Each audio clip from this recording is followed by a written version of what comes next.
Viewers, আসসালামু আলাইকুম। আজকে আমি তৈরি করব কাতল মাছের ভুনা। তো মাছটা ভুনা করার জন্য আমি এখানে কড়াইটা গরম করে একটু তেল দিয়ে নিলাম।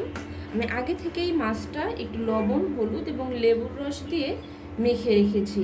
এখন আমার তেলটা গরম হয়ে আসলে আমি মাছটা কড়াইয়ে দিয়ে ভেজে নেব। আমার তেলটা গরম হয়ে আসছে, এখন আমি মাছটা দিয়ে নিচ্ছি।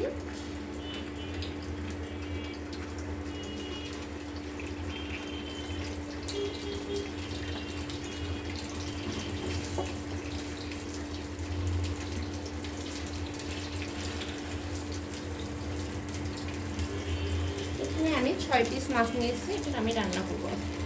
মাছটা আমার ভাজা হয়ে গেছে, এখন আমি মাছটা তুলে নেব।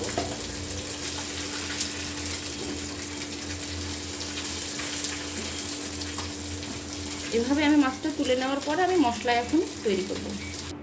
কড়াইয়ে আমি এখন পেঁয়াজ দিয়ে পেঁয়াজটা কিছুক্ষণ ভেজে নেব নরম হওয়া পর্যন্ত। যেহেতু আমি ভুনা করবো তাই আমি একটু বেশি করে পেঁয়াজ দিয়ে নিলাম।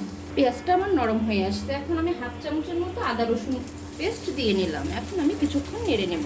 এখন আমি সামান্য পানি দিয়ে একে একে সব মশলা দিয়ে নেব।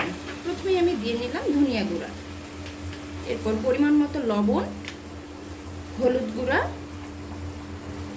এবং ঝাল অনুযায়ী মরিচ গুঁড়া। এখন আমি মশলাটা ভালো মতো কষিয়ে নেব। দুটো কাঁচা মরিচ আমি কেটে দিলাম।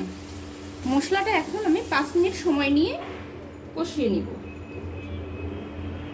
মশলাটা আমার কষানো হয়ে গেছে, এখন আমি একটু পানি দিয়ে মাছগুলো এখানে 2 মিনিটের মতো একটু ভেজে নেব। নিয়ে তারপরে আমি একটু হালকা পানি দিয়ে সেদ্ধ করে নামিয়ে ফেলবো। একটু মাছটা আমার ভেজে নেওয়া হয়ে গেছে, এখন আমি সামান্য পানি দিয়ে 2 মিনিট চুলায় রাখবো।